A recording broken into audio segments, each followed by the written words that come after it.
That would be good. Yeah. Oh shit. Okay. Okay. Yay. Yeah. Recording. Okay. Great Welcome to announcement. this. Welcome to this book club. This is the first meeting. I decided to create this because I really wanted to speed up my reading skills because it's just not only in ways of reading newspapers or academic texts.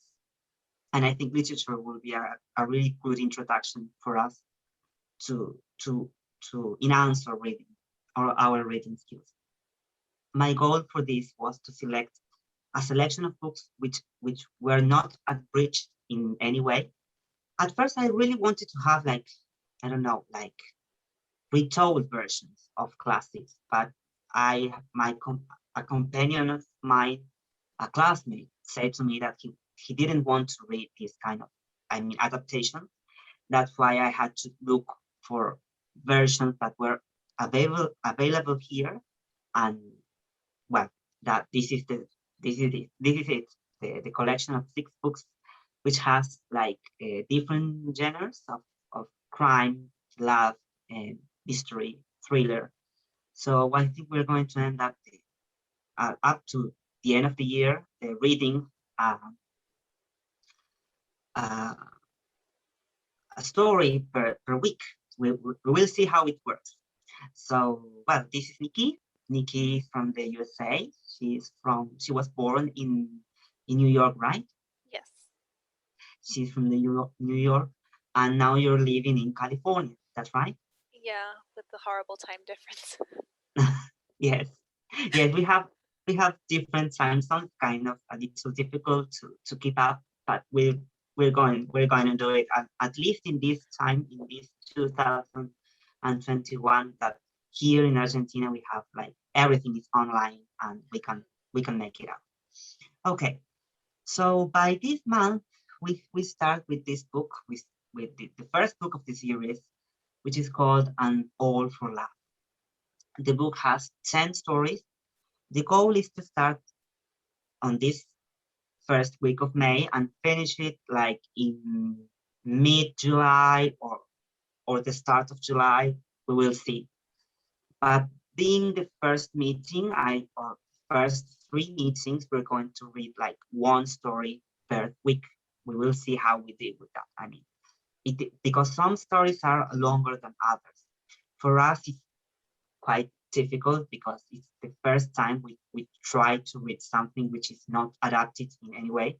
That's why, at least for me, it took several readings to try to get the gist of the story. But well, do you want to say anything, Nicole, before we start with the discussion? Um, no, I think it's a good start just doing the shorter stories. Like I told you earlier, it's just going to be easier to work through time wise, and also um, for you and your classmates who aren't native to English, it'll just be much easier to manage reading through something like this, because even for me it was a little bit, it is more of an academic literature, so it's not simple to read through.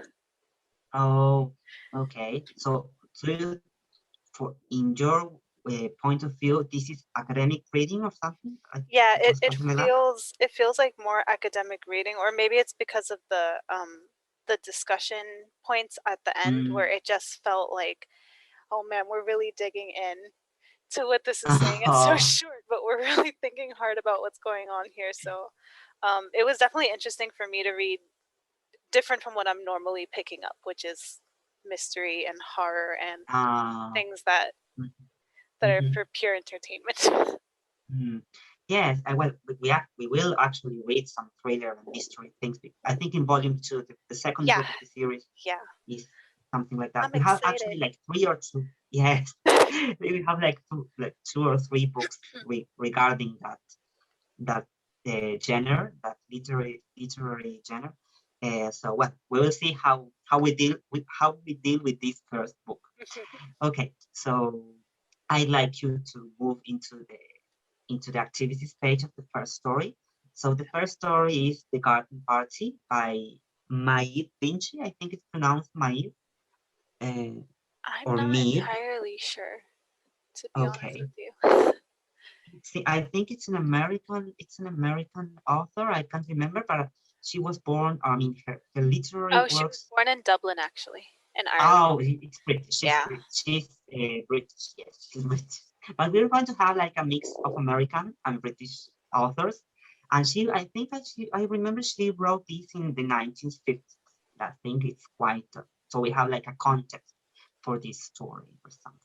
And so, it was, Here we I go. mean, at the first glance for me, it was like, I can read it, but I can't read it, but I can't understand the phrases or something, but I kept on reading. Then I make like a second reading and I start, I don't know how to say it, but I had to underline the words I didn't know and look it up in a dictionary. The, the problem with doing this is some of the words are not in the dictionary. So that's why it's like, okay, I'm with a new way of trying to understand the gist of the text without knowing the word. I mean, it's like I can make like, okay, this is going at this way, but summarizing the story, I think it was, it was okay for reading, but it took me like 5 hours trying to figure out the whole meaning. I mean, or trying to understand first the intention of the author. I had to write like a summary of the discussion because I can't remember even in my mother tongue. Imagine just to translate that in English. That's why I tried to write it. But I want you to can you zoom out the Yes. activity? Thank you. Oh, is this too much or is Yes. it okay? No, it's okay. It's okay. It's That's just good. for it's not just like for people who is watching this, it's like to have like Shoot. the image of Here the we go. activities. Okay. Just okay. So I'm going to read the first questions. Wait a moment, please. Okay, so it's a discussion. Revenge is usually thought of as a negative, destructive force. No revenge is more honorable than the one not taken, a Spanish proverb says. Do you think Debbie's revenge can be seen like that? List the positive and negative features of all the things Debbie did, initially as acts of revenge. Before we do this kind of discussions, I don't want to be like we have we don't have to take like we have I don't know how to say we don't have to do it like exhaustively. I mean, it's just to start the debate or the discussion itself. I mean, the idea is to get immersed into the story or into the author's way of thinking. I think it will be like a because if we try to complete all the activities in terms of competition, that might be quite difficult for me. At least for me, I want just to be, I want just to get used to it. Maybe for you it will be easier, and you can reflect on the activity itself. I don't know. Um, so well, I think overall we can start before the first activity. We can talk about how do we felt about the story and how did you deal with the characters or with the story itself? What did you think of the story? It was very unexpected, I guess, for me. It's definitely not like your conventional love story where it's like, oh, I'm heartbroken. I'm going to, nowadays they're like, oh, search within yourself, figure out what you want to do, focus on yourself, blah, blah, blah.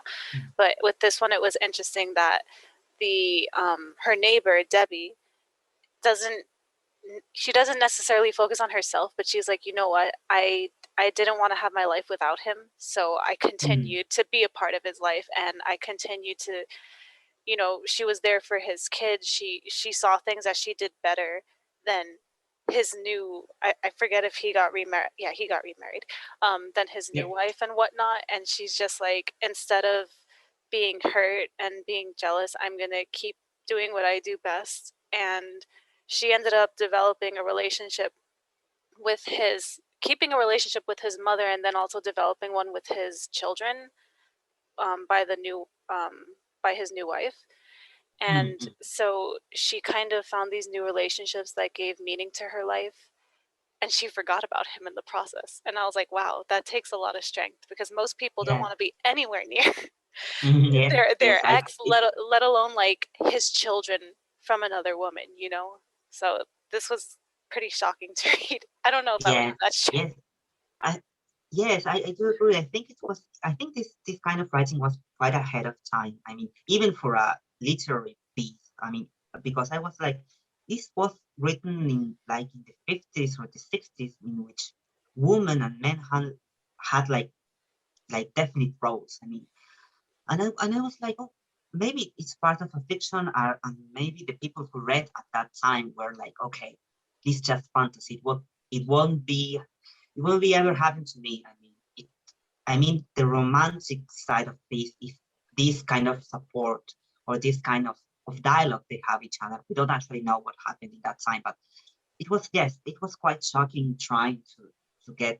I mean, all the it was like a surprise support from the neighbor. It was like really surprising, and the way of Debbie's trying to connect with the family and with their husband's family actually was quite hard, and it was hard for me to understand.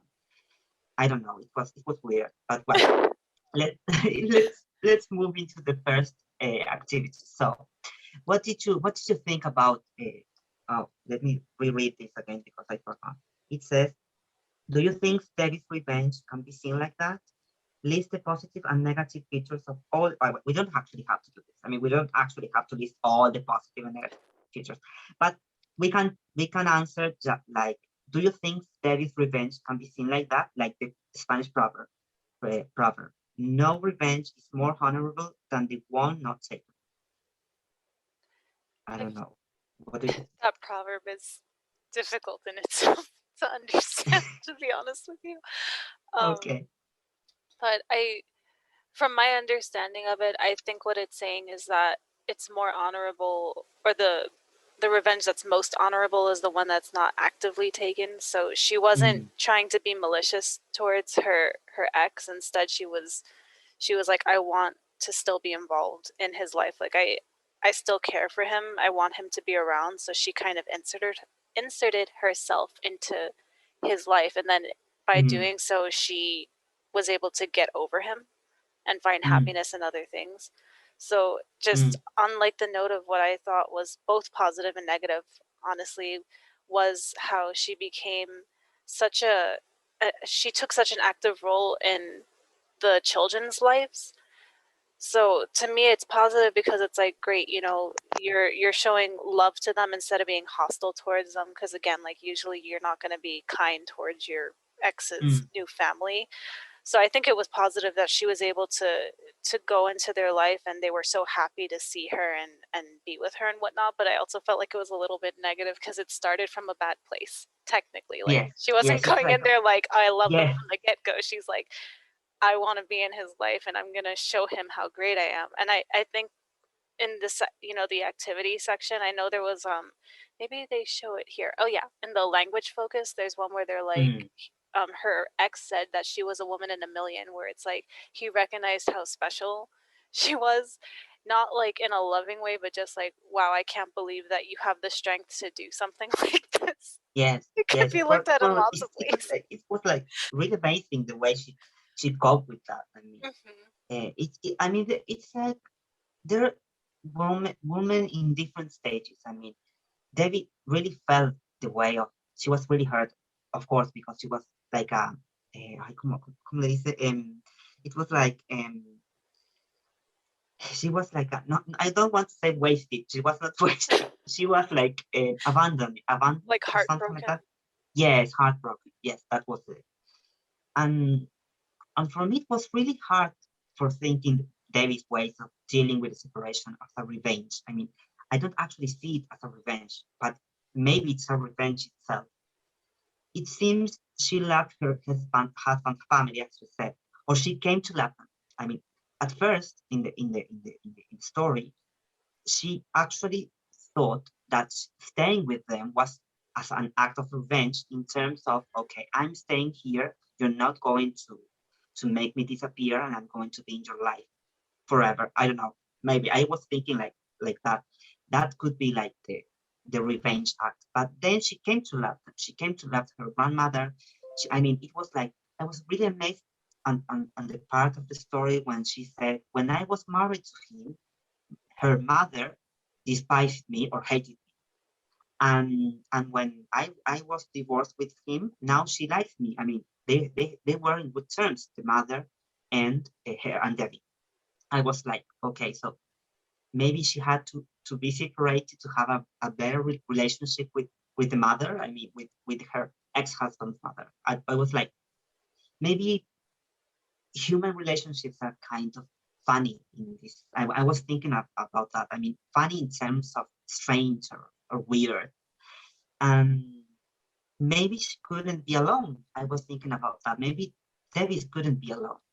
And that's why she did that. I mean, she said, I can't cope with being alone and being thrown out. And I'm going to stay with them because I really love them, or I came to love them. I don't know. That was my reading of this.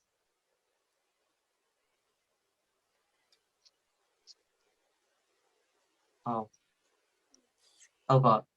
That's What internet. happened? Is You internet okay? working? Oh Yeah, no, you're I good. thought No, the no. internet was You're good. okay. You're good. No, I agree with everything that you said. And that was a good point. Your comment about how she didn't get along with her mother-in-law at the time, and then once they separated, she got along with her better. I think it's also a matter of like sometimes, especially when it comes to, you know, like uh, mother, father-in-law, like just the parents of your spouse, like they're not always Mm, accepting in the beginning, mm, and then when you leave and someone else takes that spot of their child's spouse, sometimes it's not better. Like the grass is not always greener on the mm, other side. mm, I feel like maybe yes, they saw how she was acting and the things that she was good at, and I feel like maybe the mother-in-law was like, wow, I really do like her. She actually is a really great woman. I don't know if she yes. was necessarily comparing her to her Mm, new daughter-in-law, but that was an interesting point that you brought up. I forgot mm. that they didn't like each other in the beginning. Yes, I was really amazed how she actually tried to keep the relationships intact. I mean, maybe they had like they started with a pie izquierdo in Spanish would be like um, in a unfortunate way, because it's like normal when you have your bad relationships with your mother-in-law and the wife itself. Maybe here in Argentina it's like the common relationship. They're not well terms together. I mean, but maybe they actually had good terms. I mean, we don't actually know. Mhm. I don't know how to say. I mean, we don't have actually the details, but we have like the gist of the story. It made clear that they were in good terms. They finished in good terms. I mean, she actually took care of her. And I don't know. Yes, I think I don't have anything else to say regarding this first activity. Okay, I think we can go to the next one. Yes, yes. Could you read the second one, please? Yeah. So it says, Debbie was also deserted by her husband. What similarities were there between her situation and Helen's? Do you think Helen is likely to attempt a similar revenge? Would that, in your opinion, be a good idea? Why or why not? So honestly, do I think Helen is likely to attempt a similar revenge? I don't think she will, to be honest. Like Mm, mm, something about the ending where, or even the title being called the garden party, because I think mm, the ending was like, oh, why don't you just start planting things in your garden? Like if mm, if you don't want to stay involved in in I think his name was Harry. If you don't want yes. to stay involved in his life and you choose to go the separate path, which is totally moving on from him, then maybe immerse yourself in your garden work. um, and I know that's kind of where it ended, is like, oh, is Helen gonna do this or not? And I feel like she might. I just don't see her doing what Debbie did.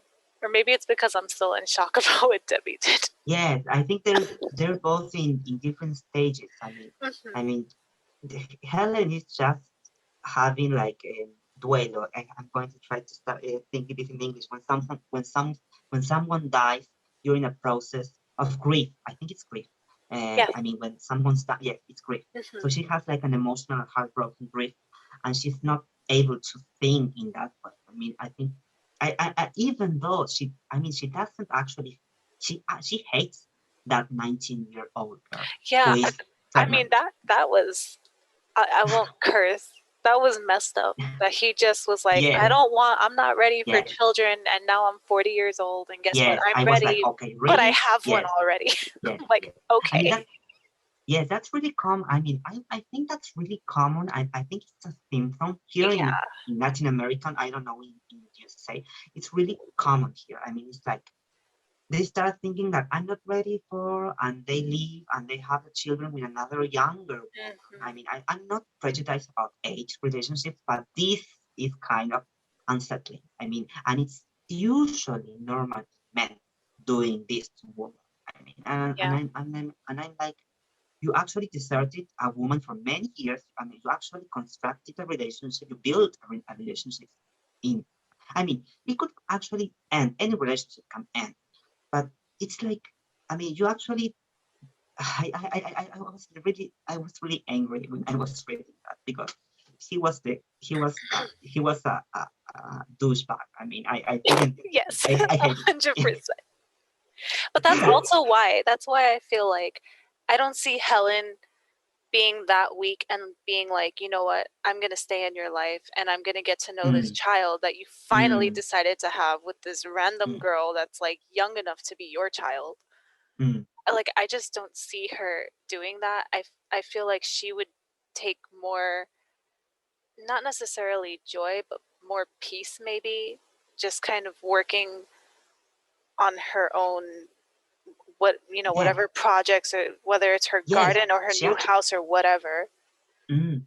she actually moved out. I mean, Yeah, she like she already actually took the wanted to first settle. step. She took the first Yes, step. She's smart. yes. Mm. I here I have written that she had. I mean, comparing the things both have in common, both of them have a good job. I mean, they both were. I mean, Helen was working in a bank. I can't remember what was Debbie's job, but she had a good job. Both were really hurt because they both loved their husbands very much. And I don't think, as you said, I wrote, what did I write? I don't think Helen would do the same as Debbie. Not now or not at this point of her grief. She still hates or despises the new companion of her ex-husband, who is just pregnant. I don't think it would be a good idea. The 19-year-old girl might find intrusive dealing with an ex-wife. Helen is too hurt to deal with the situation right now. Okay, but yes, I think I was like, oh, let's try to think about the 19-year-old. I mean, thinking like you're still a teenager or trying to move into adulthood, and you have this ex-wife near you and wanted to crush your She'd future probably with be this terrified. husband. I don't know. Yes, yes, Be that's right. intimidated by that. Yes, I don't think Helen. I mean, Helen is not written in that way. I mean, she. I think she really has like a gentle way of. We don't actually know, but the way it was written and the way the character was made, it's like she's a. It seems like she's a really gentle way, a really gentle person. I don't know. That was my impression. I felt the same, to be honest, though, because it's interesting that we both feel like she won't do the same thing Debbie did. She won't. There's got to be That's something. right. I mean, I can't even right now. I No, couldn't pinpoint the neither reason that. for that, but That's right. it's interesting that we both feel that way. Mm, We will see how my I partners, know. my I'm really classmates. curious. Yes, yes. Okay, so I think we don't have anything more No. to say about this. Okay, okay. Let's move into exercise 3. I'm gonna read it. Okay. Wait a moment, please. Okay. Describe the two routes that Davis offers to Helen as ways forward out of her present situation. What other courses of action might deserted wives take? Do husbands deserted by their wives react in the same way? Do you think people generally have the same attitude towards an unfaithful wife as they do towards an unfaithful husband? Of course, no. Of course not. This is But a what? heavy question. Yes, of course. Okay, so I wrote something like David basically told Helen that she should pretend nothing had changed, or that he isn't part of her life anymore. Like she told him to pretend both things, that he is there and keep with that, I mean, to cope with that, or just he just vanished and move on. I think that was I how do we say, I interpret that, it was like no, I can't perform, no. I understood that. I think it's just not just the same, but I understood that. And I think some deserted wives might ask compensation money or take legal action. Regarding the acts of husbands, I'm just reading because I wrote this long ago. Regarding the act of husbands, I think as for the same of wives, it depends. Yeah, it depends on the place, it depends on the situations. But men are more violent and might kill the woman. I mean, Damn. I don't know what. Yeah, I mean, I think What men are. happened, Maxi? Yes, I don't know why I wrote that, but yes, I think I remember. I think men react differently to rejection.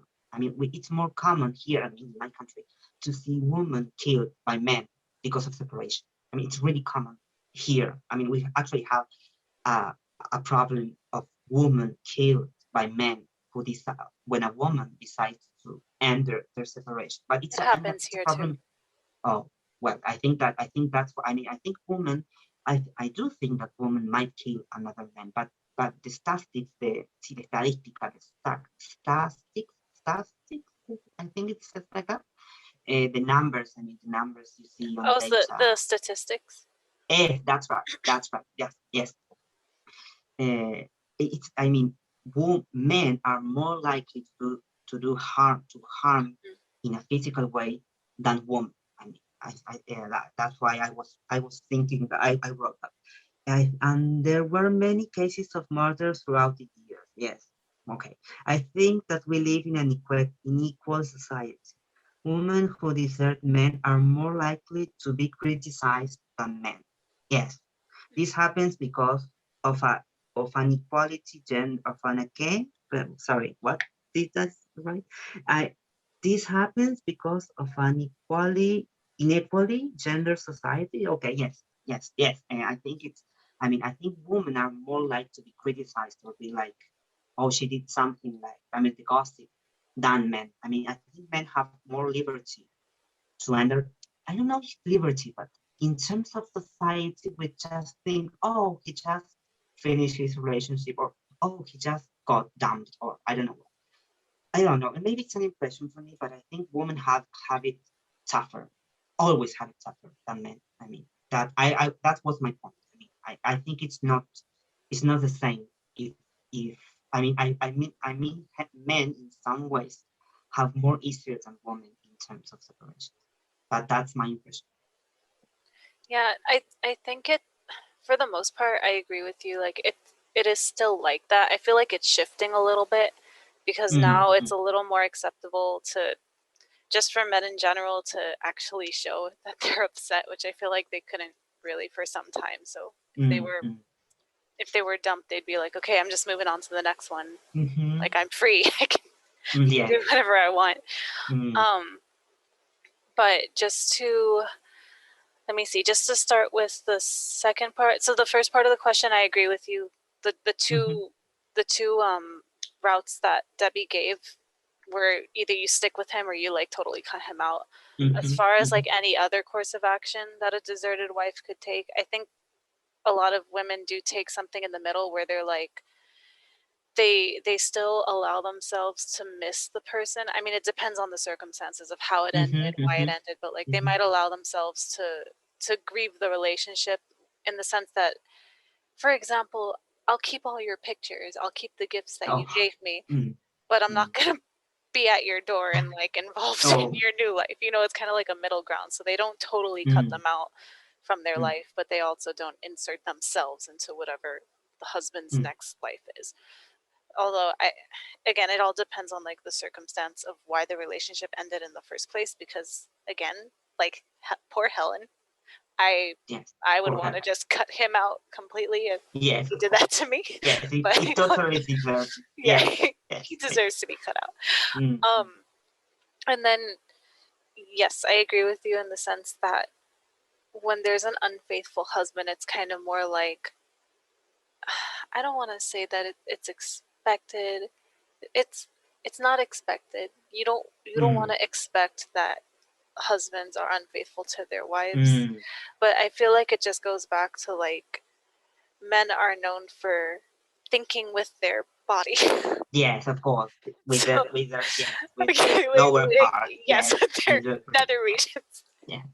So it's like, I feel like that's what the stereotype is. And yes, it's a stereotype for a reason, because it is true that most cases are like that. So a lot of times people aren't necessarily more forgiving, they're just less surprised, because they're like, okay, well, you'll always, not always, why did I use the word always? You'll oftentimes see an older guy with a younger woman, because the older guy still has the drive to do it all.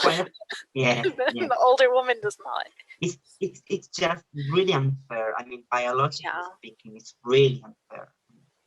It just doesn't make sense. I was like, why it's always like that? I mean, I'm not actually prejudiced, as I said, about different in ages, but a young man with an older woman is usually more criticized than an older man with a younger woman. And it's like, I don't know, it just doesn't make sense to me. I think that's this kind of thing we're talking right now, and about the story's contents is more like it reflects better the age of it was written. I mean, and it's still, I think it still has the same power, the same vigency, the same, like, I think it's still true to this age. I mean, it's still, I don't know if it's the same, but it's quite, yes, now it's happening. Now it's happening too. I think that was my impression when I was reading this. And I was like, I was thinking about Debbie's husband. He was like 16 years married with him. I don't know, remember if it was 16 or 15 or something. And it was really a lot. I mean, and I was really sad because she thought, I am 38 years old, near to the 40s, and she actually felt that she was old. I mean, and she actually felt that her life was over in terms of, I can't find another one. And I remember the other days I was talking with my sister because I told her the story, and she told me that I think it's a mistake when we think that we try to share with a person our life. It's a mistake when we think that we're going to share all their life with them. I mean, relationships are going to end one way or another. If we have we are lucky, we can share with them all life, but we don't actually know. I mean, and I think that this is like I mean, we have to think about that. I mean, I think Helen thought, she actually thought, and it was like normal in the 50s or in the 60s, that you have this romantic way of thinking, like you marry a man or a woman and you're all your life. I mean, it's not like that now. I mean, I think that's the only big difference. I don't know.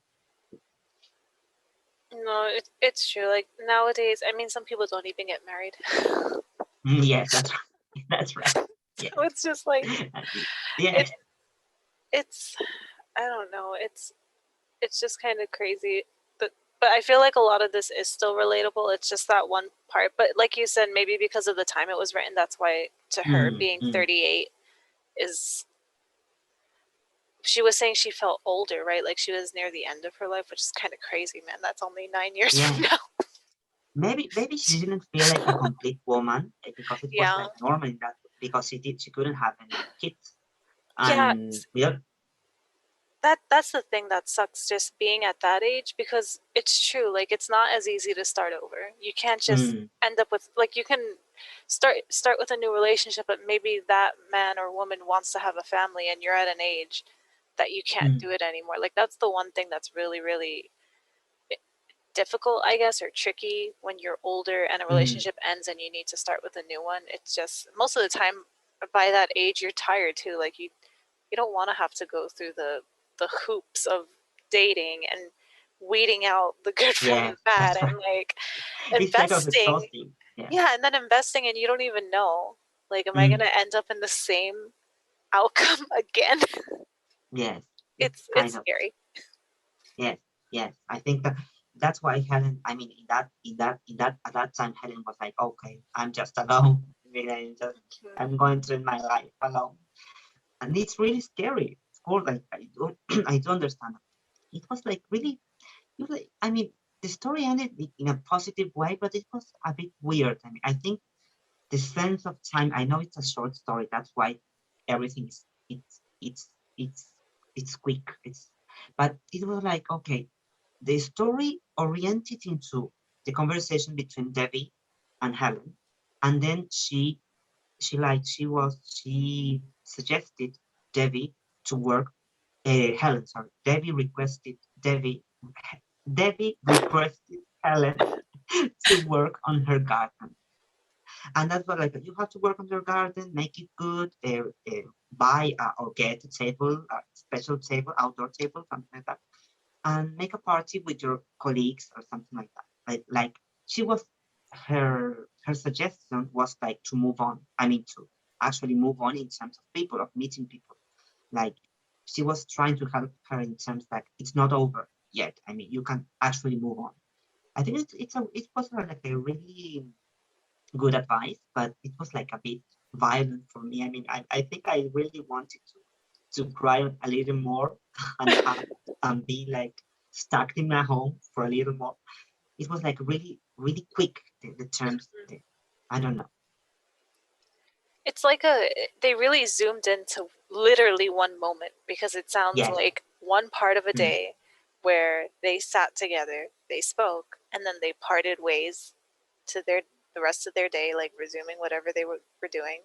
And it's just like that's literally all that happened. We're talking Yes. about like maybe a couple hours. Yes. That's Yes. it. It was Like okay. it was really, really. That's why, like, again, I'm used to reading just novels. So like it's really fleshed out. You have the beginning, middle, end, like Yes. I don't know, 200, 300, whatever, Yes. 100 pages. You have all the details. Yeah, and then to have something like this where it's literally just a glimpse of a moment in these two people's lives where they like cross paths with each other and they happen to have all this in common. And it's just like that's all you get. Yes. I That's mean, it. and that's it. I mean, it's like, yes, yes, it's kind of. I'm actually reading a novel right now, and all the situations are slowly, and I'm like, okay, what is going to happen? And here it's like, okay, oh, and that's it. It's like, okay, and we end. Okay, okay, so we finished the 3 discussion activities. Do you have any more to say about it? The one thing that I did want to say, because I'm just as we were talking about it, I was looking, through parts of the story and whatnot, and Sure, just sure, one of sure. the lines that stood out to me is literally near the very end where it says Debbie's surrogate family would never know she had loved them initially as an act of revenge, and I'm just like, Yes, I was damn, like, that's right. yes, yes, Like all they know yes, is that they love this woman and she's so great, and even now to her she's like, wow, I love these kids and I love this, like his mother, yes, blah blah blah. But you, yeah, it started with a not yes, very nice intention. yes, and it was like, it was really hard for me to understand that was an act of revenge itself. I mean, I can understand it somewhat. Like, I mean, okay, she just stay with them, and the husband has to see her like frequently. I think that was one interpretation of this, but and then she came to that. I mean, she actually is part of the family. I mean, because she actually cooks for him, or she cooks for the family, and she spends quality time with the children, with the girls, and with the cats. I mean, she actually takes care of the cat. I mean, Yeah. and the 2 cats, not 1, 2, because the new wife, is like allergic to cats, and I'm like, okay, are you? Debbie's just doing a lot of his sake. She actually, I mean, in the novel, actually, it says it doesn't, but because she actually wants to do that. I mean, and she actually takes care of the garden, which the kids are actually taking care of. I mean, she's like a mother too. I mean, she's actually having like maybe like an auntie or something like that. I mean, She's basically his wife without being his wife. Yeah, that's right. I mean, it's quite shocking. That's why that might be real in terms of fantasy or literary works. I don't know if that would happen in real life. I don't know. It's really difficult to think this way. I don't know. Okay, so do you have any more to say about this? No, that's all I have. Okay, so these are the our three opinions about the discussion. We're going to move on into the language focus. The language focus was actually the most difficult task for me. I mean, it was like learning like idiomatic expressions or like proverbs. So it was really hard for me thinking an equivalent in Spanish. That's why I'm going to try to think how is the meaning of this. That's why I wanted to hear your opinion of this. So the exercise 1 says, find these expressions in the story and explain what they mean. Friends could disappear into the woodwork. I think in that part, it was like, I think you have friends in certain moments and not other moments. I mean, I think Helen was like betrayed, and actually she was reading a letter with rage because she thought that if she cries, friends are not going to be with her. I mean, or if she's crying all the time alone, friends are not going to support her. That's why she decided to move out, and that's why she decided. I mean, I think she had a concept of friends of certain moments, not on the bad moments. Maybe that's what my impression. I might be wrong, but I don't know if it's related to the phrase. What do you think? I feel like for this line, I went back just to kind of read the lines that it's sandwiched between to get more context, but I think what it's saying is literally similar to what you were saying, that yeah, you know, friends are there for you, but they're friends. There's a limit, you know. So if you're gonna be there crying and moping around and just being down all the time or being upset all the time and never ever actually giving positivity into the relationship, it's almost like you're just taking and you're not giving. So I feel like what they're saying is like, oh, if that's what you're doing and you decide to really what's the best way to put this, to really unload everything that you're feeling for the extent that you're feeling it, to be that raw with your feelings in front of your friends, that they could just disappear, like they don't want to deal with it. Which I don't have many friends, so I can't say if this is accurate or not. I don't feel like you would abandon me, Maxi. I feel like you would stay around, but I feel like we do kind of, we control how much we, even to our friends, how much we unload to them. Yes, versus like a parent. It's part of our. Yes, I think it's fine. It's part of our personalities. I mean, I remember we actually had our like delicate conversations of certain insecurities we had, but I think we could deal with them really good. I mean, we didn't actually. I mean, if we did, we didn't actually type all the things all the time. And hello, Nikki, how are you? I'm not okay. And I hate life. Hello, Nikki, how are you? Yes. I still hate life. We are done, but we have to live. I mean, we have to keep going because we are alive. But well, and that's how friends help each other out of negative situations. You have to allow yourself to be helped, and part of that is not staying in the same like negative space. So yes, okay, so that's the meaning. That could be the meaning of this phrase. So it was like proving a sore tooth. I was like, oh my god. At first I was like, is this hurting the teeth? Is this tasting a teeth? Is this trying to do something with teeth? I was like, it was really hard for me trying to get this phrase, so that's why I didn't get it at all. Because it's a really it's like it's an idiom. It's an idiomatic phrase, and I was like, I don't know. What did you get about it? So I'll try to like explain this as best as I can because it is a little weird just with it Oh, being an idiom. But so the whole line says she wished she could get the woman next door out of her mind, but it was like probing a sore tooth. So I think it's the sense of like she doesn't want to think about Debbie the same way you don't want to put your attention on a sore tooth. But I don't know, like when you have anything that hurts, you can't help but like continue to acknowledge it and think about it and think of, so even though it's negative and you want to pay no mind to it whatsoever, you can't help it.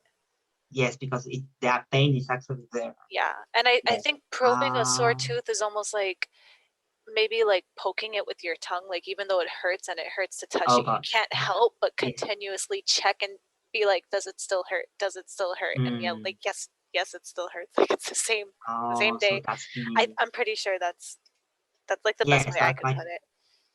Yes, I do understand now, because yes, I think my problem when I try to understand an idiom is like I just leave out the context and I try to understand it every word by word, and that's not correct. I mean, you have to understand first the context and then try to get the gist of this way of things. Okay, so I can't write it off. Starts game, it says. I'm trying to find where it is. I know it's on page 13, but I'm like, where? Let me see. Okay. I'm not forgetting. I'll not forgetting. Oh, I can't write it off. Start again. Hadn't felt the pricking. Okay, I got it. So, I mean, I think she's like resignada. She's like, I won't start off. I mean, I just can't. I think she's just.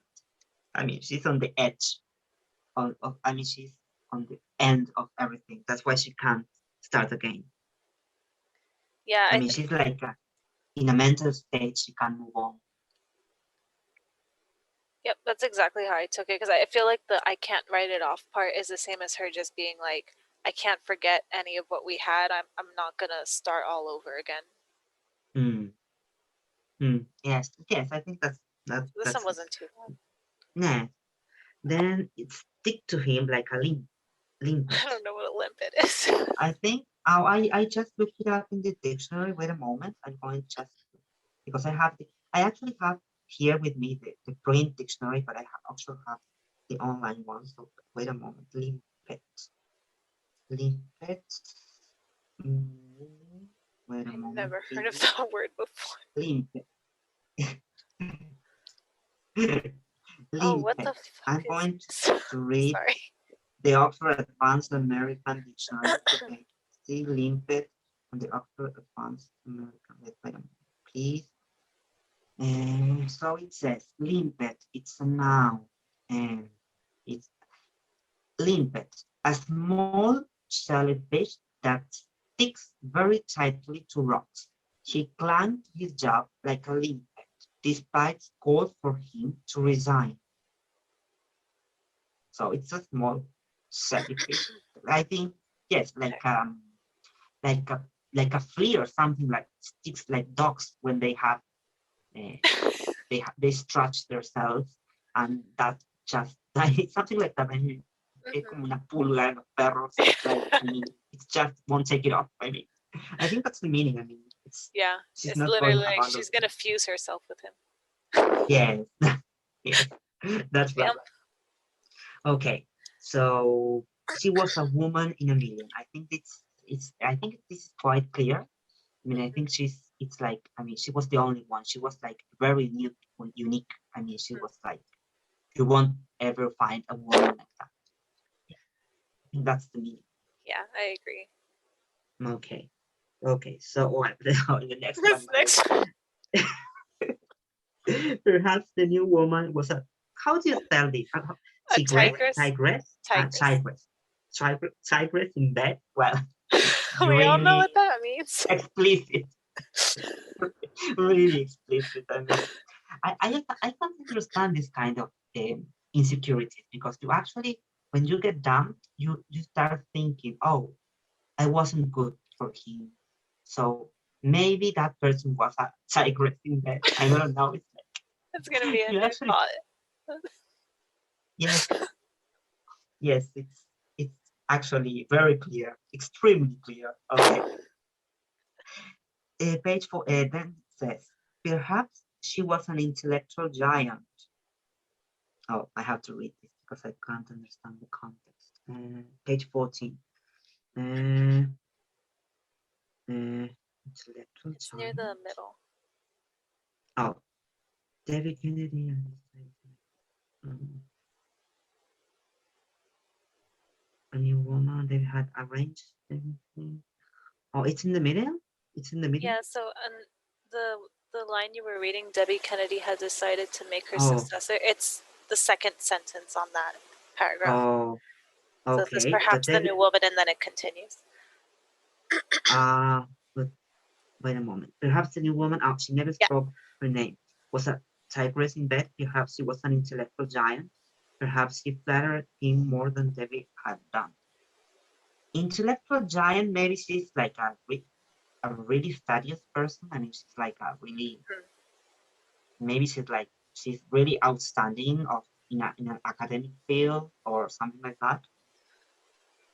It's so funny because that whole sentence, it kind of hits the three things that that you get like kind of self-conscious about when, like you said, when you get dumped or something goes wrong. It's like there's the sexual aspect, there's the intellectual aspect, and then there's the personality aspect where she's like, maybe she flattered him more.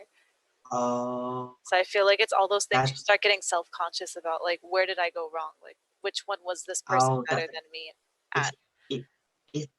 It's like the whole package into one woman. Yep. Something like that. Okay. Even though there's so much more, but okay. It's okay. Okay, so the next one says, if you're over him, why don't you bow out? Bow out is like trying to get out, something like finish something. I think it's kind of like when you finish a play or a performance and you bow and you exit the stage. It's kind of like just closing something out. That's how I took it. Yes, like if you're done, why don't you just close this out and move on? Yes, I think it's really clear. I didn't understand the term bow out, but now you say it's like that. Yes, I was thinking something similar like that. Okay, so the next one says, it's a life, and I had no life the day he said he was leaving. Oh God.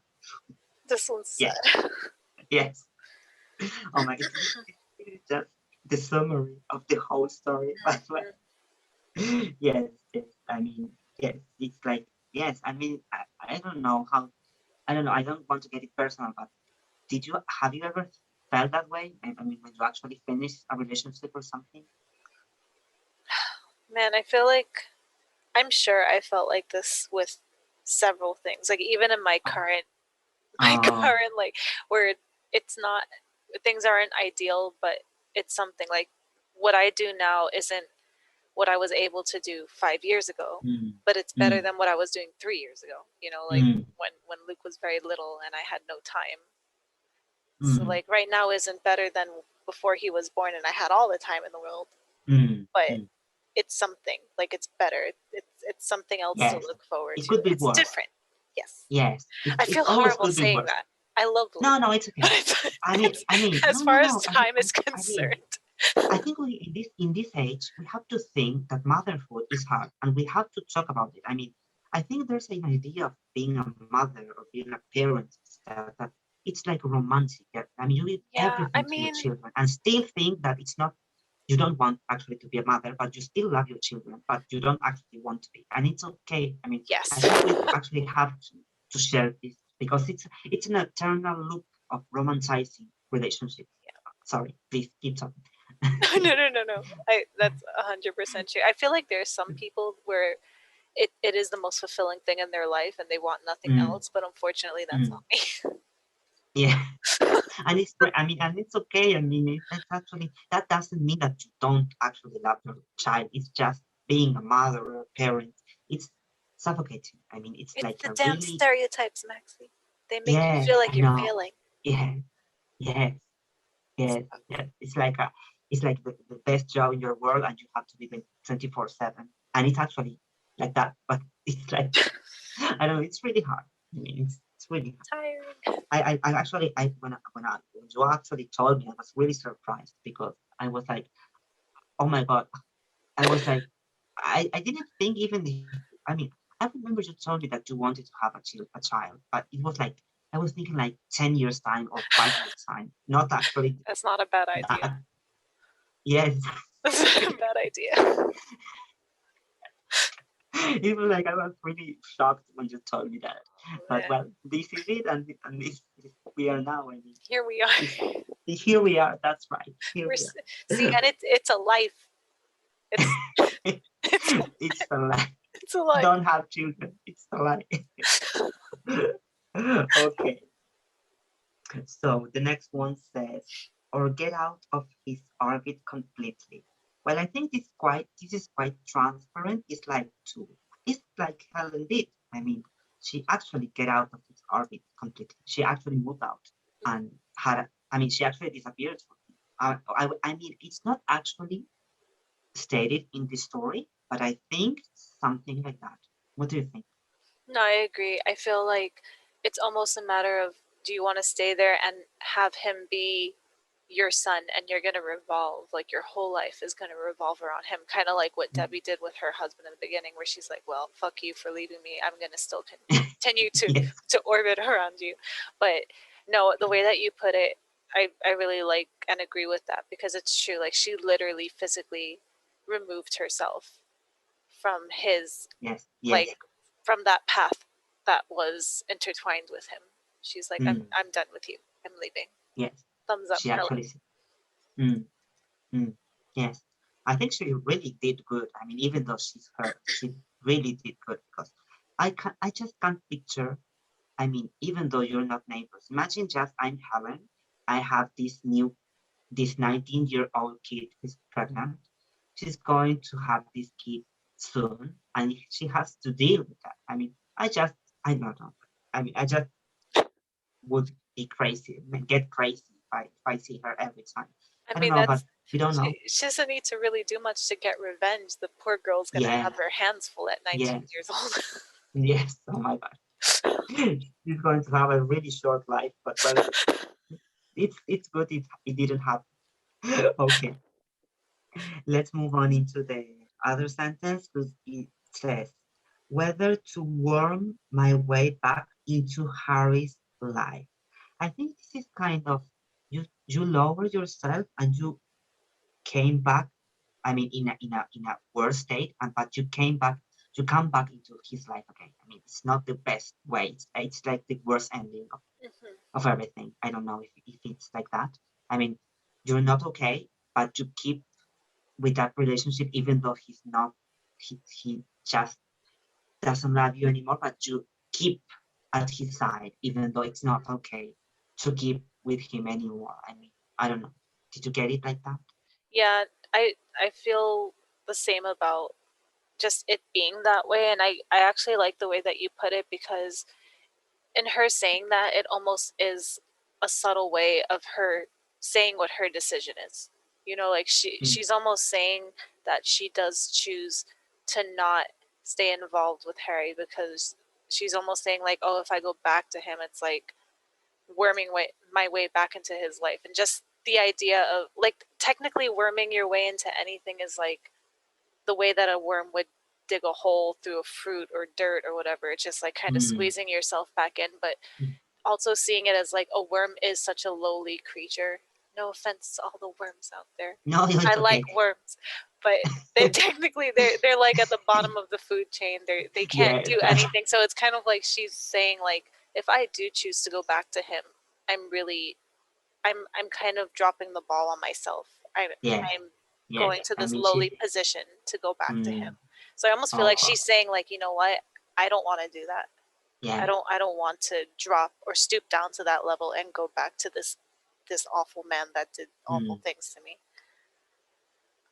yes, I do agree. I think yes, I think that might be the meaning of this. I mean, it's really hard. I mean, just imagine if we started reading this and she. And because we can actually think of another ending of the story, and that would be another ending. I mean, a really sad ending, and it's like, oh my god, what did I read?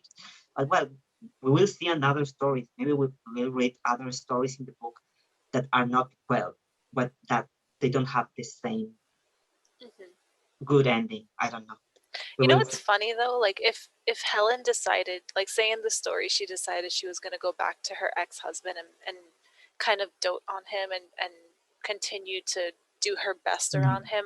I feel like nowadays so many people would be like, "Oh my God, why are you doing that? Why are you Yes, disrespecting yourself?" And yes, it's just kind of interesting. They would all just be kind of shitting on her for doing yeah. that. So it's, I, I mean, I would be really frustrated if she did that, because I mean, woman, where's your dignity? But yeah, well, exactly. I was like, no, don't do that. But well, it would be a really waste of my time, because because I think we all want in this kind of genres, we really want a good ending, because I don't know, maybe it's my impression, because if we read a horror or something like that, it's like you really want a bad ending or something like more mysterious, like. But when it's like this kind of things, I mean, of romantic ways, it's just depressing to have these kind of endings. I mean, I don't know. It's, I feel like I don't know. we turn to things like literature to kind of get what my brain is fucking abandoning me right now. Okay, We sorry. kind of no, it's okay. Um, I feel like we turn to literature and music and stuff for like some sort of reassurance or support or comfort. And so if we see someone that has the strength to move on and reclaim their life, it's kind of like, well, if you ever end up in that situation yourself, you can think back to the books that you read and be like, yeah, I want to do something like that, versus if you see someone that gives in to feeling miserable and continues to let themselves feel that way, even though that is a thing that a lot of people do and it is very real, and I feel like it has to be acknowledged. It's not something you necessarily want to read when you're trying to get past a breakup yourself. Yes, You kind of want to that's right. go Yeah. and be motivated by something that you read, for example, to get past the hurdle. Like it's almost like a little bit of a crutch to help you move past whatever struggle you're going through that is similar to the story. Yes, I do agree. I think literature. I mean, I think we can think like literature as a work of art in terms of the author can do whatever the fuck they want with the book and the story, because it's their story, and then we have the reactions of the readers and the author thinking about the readers. And, I mean, I think author always thinks about the readers. I don't know. That's my impression. But I couldn't tell you. maybe not. But because we actually have, I mean, the books have to sell. I mean, you actually have to think I'm like, about the have I readers. ever thought about the people that would read my book? And I'm like, oh no. Or maybe you don't. I don't know. Okay. Well, we're going to try to think that they do. You They do. You're care gonna about us do. a I little don't bit. know. But well, yes, yes, because yes. I mean, so who's going to read that book? I don't know. I mean, there's always going to be a human that is going to be interested in certain books. I mean, it's impossible to write a book that is unreadable. I mean, I don't know. Maybe it does exist. A book hated by anyone, by everybody, but we don't know. We don't know.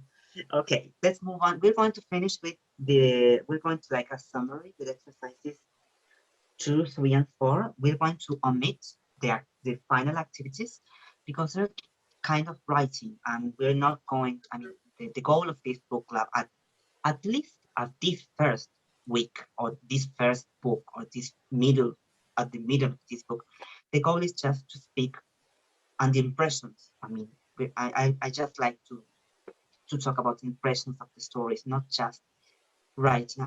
I'm actually have many writing things to do. I have to write many things. I don't You want have to enough write work. anymore. Yes, that I really want to listen to the impressions of people, not just to write them. So the second activity says she wore a rainbow colored skirt and a white t-shirt. She had a big black straw hat. This is the only time in the story that clothes are referred to. Why they mentioned here, do you think? I think it's like to create an image of the character. I think, it's like, okay. So I think Debbie is like her style, or maybe it's a first impression through clothes. And then you think of Debbie as like a counselor of a neighbor who listens to their neighbor. I don't know. That was my impression. Yeah, I found it interesting because when they pointed this out that it's the only time that clothes are referred to, I actually went back and I was like, oh shit, is that true? And I saw like, oh yeah, this is the only time. And so Oh, I wasn't really sure what to make of it, but then I just started looking at the description itself, and I thought it was interesting how like she has this neutral, like colorless white t-shirt, and then she has this really, like just a colorful rainbow colored skirt, and then it's the exact opposite where she has a black straw hat, like this stark black straw hat. And I was wondering if maybe it's like, well, the rainbow skirt could be her trying to brighten her life, doing all these different things, like putting all that hard work into being in this man's life, and then maybe the black straw hat is her still just that piece of her that's like maybe still grieving. Like she said she's over him, but I thought it was just interesting how everything she's wearing doesn't really go together. It's not all colorful, it's not all neutral, it's not all black. Like she has three different color stories across her clothing, if that makes sense. So it was kind of interesting that she was dressed like that.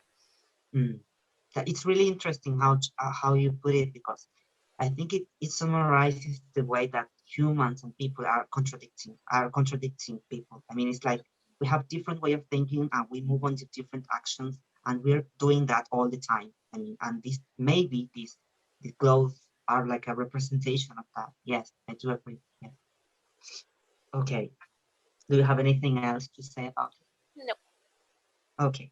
Number 3. Can you read that, please? Yes. Helen saw from her upstairs window a look of irritation cross the younger woman's face. What is the significance of that look? I feel like this is the revenge. Yes. Literally the revenge. Yes. But it's just, the sad part is though, like, okay, I know that when a relationship fails, especially because of another person entering the picture, I know that there's always the question of like, well, is it, let's just say in the context of this story, is it just the man's fault? Was he, like, obviously, yes, it's definitely his fault because he allowed his relationship to be tarnished with his wife, and he was allowing himself to, fall in love with another woman while he's married. But at the same time, it's like, did the other woman know that the wife existed? Did she not care? Because in that sense, it's like, well, guess what? Debbie is a rebel and she's not leaving. She's going to stay here and she's going to one up you in all of your weaknesses. She's going to show you up in everything that you can't do as well as she can. And it's just interesting that, like, I remember in the story it said that Debbie's husband sometimes comes to talk to her in her garden because he's recognizing, like, wow, you really, again, like the 1 in a million comment. It's like, you really are different from all the other women. So he's actually impressed by her, and she doesn't care about him anymore. And now this it's woman, really amazing because she like doesn't care about it all about this woman, but this woman hates her. It's really amazing because maybe he thought, she's gonna leave, but she's not. She's here with all of us, and she's big good for him. And it's like, oh my god, this kind of details. It's like she move on, and she keeps with them. It still surprised me. It's a really. I'm really amazed the first story of this book starts with this, because we have preconceptions, we have like prejudice. Okay, I'm going to read a big ass romantic story about a man who loves a woman, and we're going to get her love turn out or something like that. I don't know. It's like, I don't know, the typical stereotype, but we don't actually have this right now. So that is really refreshing for me, reading this kind of thing. Okay, do you have anything else to say? No, that's it. Okay. I think I didn't think. I was thinking about that. I was thinking because Helen, I think Helen was like jealous of this. I mean, because Helen saw from her upstairs window lab irritation. A look of irritation for the younger. Oh no, I was thinking about Helen. I think Helen. I think I misunderstood. I think Helen was watching at Debbie's, and she just felt jealous of Debbie's because Mm. Debbie's was having like a good time with the kids, but it was like a Ah, misinterpretation of mine. I don't know because she was just like hurt and alone, and then she saw Debbie with with the with the kids with some kids, and I don't know. I was thinking about that, but it's not the case here. Okay, number 4. Debbie tells Helen that her husband left with a series of cliches. You're a survivor. You have a good job. You won't miss me, and so on. What purpose did these cliches serve for Mr. Kennedy when he told his wife he was leaving her? Why do you think these expressions are described as cliches? Will, would, it, would they still feel like cliches if said to Debbie by a different person, for example, by a friend or her mother? Oh my God, this is so long. it's a lot of questions. Oh my God, who brought this? I mean, and oh my God, this is like an exam. I mean, it's like this is a question like I would get on an English exam or something. But well, um, I think we don't actually have to respond to this because I don't know. I think it's too rebuscada. I can't say it in English, but it's like too looking too much into the story. But summarizing this, I think there there. I think we all need cliches to have like a standard point of view or something, but it's not bad having cliches, right? We are moving cliches. I mean, we do things in certain ways that are like um, predictable, uh, and it's okay. I mean, we can't actually be original. I mean, and maybe the act of having cliches on a romantic way is like, oh, what happened to me, and it happens, and it's like it's the same story for many people, and it's like, oh, like this phrase, it's that you won't miss me, you have a good job, you're a survivor. It's like, yes, it's a really cliche statement. Maybe because when you finish a relationship, you might not think that you won't believe, you won't, I don't know how to explain it. You won't have this kind of of movie ending or book ending, but we do have some of these things, not all of them, but a part of them in a relationship. I think I don't know if you get it what I'm saying. Yeah. And it, I do think like if it's a different person, I mean it's not the same way to tell it as a friend because if I am a friend, I will try to cheer that person up, I mean, or try to understand them. And maybe cliches are not the best way. I mean, it's not okay to say, "Oh, do we get over it?" Yes, she might in the future get over it, but it's not the best moment to say that. And I think the situation changes depending on the person. I agree with you. With the Oh, whole like all the cliches that he left her with, I feel like it was just his way of trying to make himself feel better. Like even though he's telling her, "Oh, you're a survivor. You have a good job." Blah blah blah. I think he was telling himself like, "Oh, you don't have to worry about leaving her. She's gonna be just fine because she has a good job, and she survived." I don't remember what she survived or why he said that, but I think he was really just trying to make himself feel better. Like I don't have to worry yes. about you. You'll be fine. My dad used to do this all the time. Mm, They just are like, "Oh, you're young, you're healthy, nothing bad will happen to you," and it's like mm. just Yes, because it all there's sounds like roses doesn't mean that it is. yes. It's kind of I mean it's kind I mean it doesn't help. It just doesn't help to say that kind of things when you're not in the mood. Mm. Okay, okay. It's kind of Yay!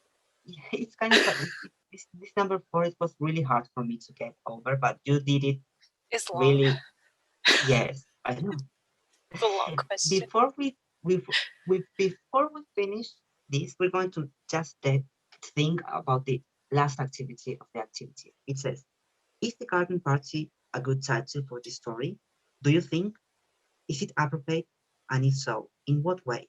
What other suitable titles could you suggest? We're going to end this session, this meeting, with with this activity. What do you think? I do think it's a good title for the story because, gosh, it's weird to call their conversation a party, but in a way, God, work brain. I just like that they called it a garden party and not like a garden conversation or anything like that. Yeah. Because it's almost like they're normally a party is about celebrating something, and maybe in a way they are celebrating this, like these changes in their life, even though normally when you say celebrating you mean like, oh, you're happy about something, there's a positive change, but maybe these are really positive changes for both women. Like they both got rid of baggage that they didn't need, to put it bluntly. Like they were able to meet each other for the first time in Debbie's garden. So it's almost like the same way that you can meet new people at a party, they were able to meet each other in this garden setting. So I personally like the title. I couldn't think of other titles because I'm not good at titling anything. Neither that. No, I'm gonna stick with the garden party. Okay. I do think like the garden, not just a way of celebrating, but like a ceremony of moving on. And it's like gather some friends, meet some new people, buy a new table. These little things that make everything move on. I mean, it's like a party, like reinventing yourself in terms of bad times. I think when I was reading the first time I read the title, I was like, okay, so we're going to look at this story of a man of a woman at a garden, and they meet up in a garden, and they met, and they get in love. I don't know. I was thinking something like that, but it was not like. I was really surprised by the title, and I think another title I was thinking of it because it was like, I don't know, something like Love and Grief or Chatting with a Neighbor, like a really lame title. But I don't know. I was like, I think that would be. I mean, maybe if we say grief or love, grief or something like that, will be really sad or miserable, and it will be like a really negative story. I mean, it has like a really negative feeling, and a garden party is like a really well suited name for its story. Okay, I can't think anything else anymore. Not now. I mean, it was really long. I thought it just wanted to take us like 40 minutes or 30 minutes, but it just takes more. This is why short stories and poetry, they're the way to go, because there's so much that you can talk about. Yeah. If it was a long book, we would be fucked. We would be here till tomorrow, my time. Yeah, I know. Okay, so we're going to finish for today. We're going to see. We're going to meet the next Wednesday at the same time. I think I will tell my classmates to just see a portion. I mean, just the first part. I'm going to tell him to omit the language focus part because it's just like just like to talk more about the story. But I think the focus of this is just the first part, the discussion part. I think that it will be compulsory for them and for us to watch the discussion part. Okay, Nikki. Okay. Thank you for your time. We did it. We did it. We did I'm really happy. I'm really happy because now I gotta figure out how to stop recording. Oh, here we go. I got it. Stop.